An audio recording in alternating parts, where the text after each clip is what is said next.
Antes das eleições, a escolha dos líderes era muito diferente.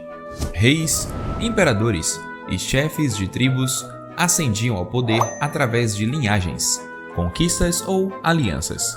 Não havia espaço para a voz do povo. Hoje, vamos contar a história das eleições. Meu nome é Pedro Luiz e seja bem-vindo ao canal A História das Coisas. Já deixa aí o seu like e se inscreve no canal. Vem comigo! Antes das eleições. Na antiguidade, o poder era algo hereditário ou conquistado pela força. As monarquias, por exemplo, garantiam que o poder ficasse dentro de uma família. Em muitas sociedades, os líderes eram escolhidos por poucas pessoas influentes, como aristocratas ou clérigos, sem qualquer consulta ao povo. As eleições na Grécia Antiga e em Roma foram os primeiros exemplos conhecidos de sistemas onde cidadãos tinham a oportunidade de partilhar na escolha de seus líderes e na tomada de decisões políticas. Vou detalhar um pouco mais sobre como esses processos surgiram e como cada uma dessas civilizações se adequaram a essas questões. Grécia Antiga. Na Grécia, especialmente em Atenas, surgiu o conceito de democracia direta por volta do século V a.C. Atenas era uma cidade-estado, onde os cidadãos, homens livres e nativos, tinham o direito de votar diretamente em questões importantes e na escolha de seus líderes. A assembleia principal, onde todos os cidadãos podiam participar, se chamava Eclésia. Debater e votar em questões importantes, como leis e decisões de guerra. Sortição. Em vez de eleições como conhecemos hoje, muitos cargos eram atribuídos por sorteio, acreditando-se que isso era uma forma mais justa de poder garantir a participação de todos os cidadãos, evitando a corrupção e o poder concentrado nas mãos de poucos. Ostracismo. Um mecanismo interessante onde os cidadãos votavam para exilar temporariamente líderes que poderiam se tornar uma ameaça à democracia. A democracia ateniense, embora limitada, excluía mulheres, escravos e estrangeiros.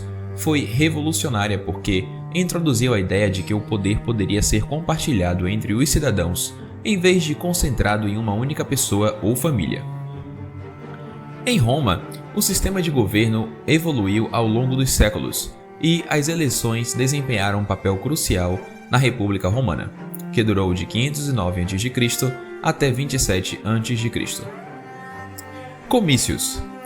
As assembleias populares como a Comitia Centuriata e a Comitia Tributa, onde os cidadãos romanos podiam votar em leis, eleger magistrados e até decidir questões de guerra e paz. Magistraturas. Cargos políticos como cônsules, pretores e edes foram eleitos anualmente. Esses magistrados tinham funções variadas, desde o comando militar até a administração da cidade. Sistema de voto. Ao contrário de Atenas, onde todos os cidadãos podiam participar diretamente, em Roma o voto era mais indireto, com uma estrutura que favorecia mais os ricos e influentes. Os cidadãos votavam em grupos e os votos dos grupos mais ricos pesavam muito mais. Apesar de ser uma república, o sistema romano não era uma democracia, no sentido moderno, pois o poder estava concentrado em mãos de uma elite. No entanto, as eleições romanas foram fundamentais para a participação cidadã e ajudaram a formar a base dos sistemas eleitorais ocidentais. Agora vamos falar das eleições no Brasil. O surgimento das eleições no Brasil tem uma trajetória rica e complexa, marcada por mudanças significativas ao longo dos séculos, desde o período colonial até o estabelecimento de uma democracia moderna. Vou detalhar alguns momentos mais importantes nessa história. Vem comigo. Período colonial e império. Primeiras eleições coloniais. As primeiras eleições no Brasil ocorreram logo no início da colonização portuguesa, em 1532, na vila de São Vicente, que é considerada a primeira eleição no território brasileiro. Essas eleições eram locais e visavam escolher os representantes para as câmaras municipais, órgãos responsáveis pela administração das vilas. Apenas homens bons, entre aspas, que eram proprietários de terras poderiam votar. Isso excluía a grande maioria da população, como escravos, indígenas, mulheres e homens sem posses.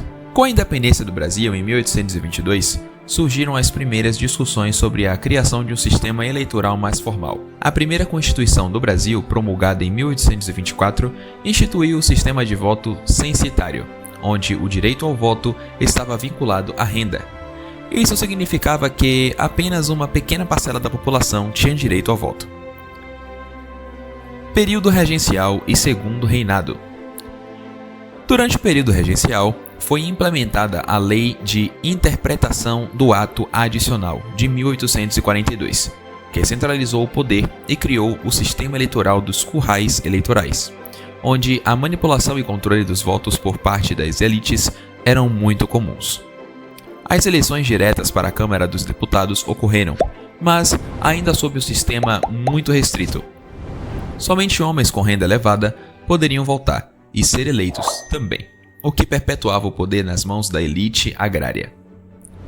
Um marco importante foi a Lei Saraiva, que, entre outras coisas, introduziu o título de eleitor e estabeleceu eleições diretas para todos os cargos políticos. No entanto, essa lei manteve o voto censitário e introduziu o analfabetismo como impedimento para o voto, o que excluiu ainda mais cidadãos do processo eleitoral.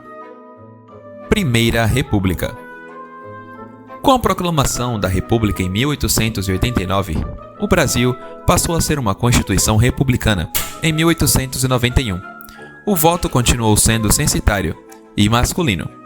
E o voto de cabresto, uma prática de controle do eleitorado por líderes locais, tornou-se comum, especialmente nas áreas rurais. A Revolução de 1930, liderada por Getúlio Vargas, marcou o fim da Primeira República e trouxe significativas mudanças no sistema eleitoral. Vargas instituiu o Código Eleitoral de 1932, que criou a Justiça Eleitoral e o voto secreto, e, pela primeira vez, permitiu o voto feminino. Período Vargas e redemocratização. A nova Constituição de 1934 consolidou o voto secreto e estendeu o direito ao voto a todas as mulheres, embora algumas restrições ainda permanecessem. Durante o Estado Novo, Vargas suspendeu as eleições e governou de forma autoritária até 1945, quando, com a redemocratização, as eleições gerais foram retomadas. Segunda República e regime militar. A Constituição de 1946, promulgada após a Segunda Guerra Mundial, restaurou o regime democrático no Brasil, garantindo eleições regulares para todos os cargos eletivos. O golpe militar de 1964 interrompeu o processo democrático, instaurando um regime que durou até 1985. Durante esse período, as eleições diretas para presidente foram suspensas e os governadores e prefeitos das capitais passaram a ser indicados pelo governo central. Redemocratização e Constituição de 1988. O movimento Diretas Já foi crucial para a redemocratização do Brasil, exigindo o retorno das eleições diretas para presidente. O movimento culminou na eleição indireta de Tancredo Neves, que morreu antes de assumir o cargo. Pouca sorte, hein? Levando José Sarney a se tornar presidente. A Constituição de 1988, ainda em vigor, consolidou a democracia no Brasil, garantindo o sufrágio universal e o direito ao voto a todos os cidadãos maiores de 18 anos. Ela também estabeleceu eleições diretas para todos os cargos executivos e legislativos. Eleições no Brasil atual. Desde a redemocratização, o Brasil tem realizado eleições regulares para todos os níveis de governo. O sistema eleitoral brasileiro inclui o voto obrigatório e uso de urnas eletrônicas e a participação de uma população diversa. O processo eleitoral tem passado por aprimoramentos constantes para garantir maior transparência e segurança. Essa evolução demonstra como todo o processo eleitoral brasileiro passou de um sistema restritivo e controlado pelas elites para uma democracia ampla, onde o voto se tornou um direito universal e fundamental para a cidadania. No início, apenas homens livres podiam votar. Mulheres, escravos e a maioria da população eram excluídos. Mas, ao longo dos séculos, a luta por direitos civis e igualdade fez com que o direito ao voto se expandisse para incluir mais pessoas, tornando-se um dos pilares na democracia moderna. A possibilidade de votar deu ao povo o poder de influenciar diretamente o governo e as políticas. Eleger líderes se tornou um direito fundamental e uma ferramenta para garantir que os interesses do cidadão fossem representados. Hoje, as eleições são uma parte essencial da vida democrática. Elas representam a voz do povo, o direito de escolher nossos líderes e o caminho que queremos para o futuro.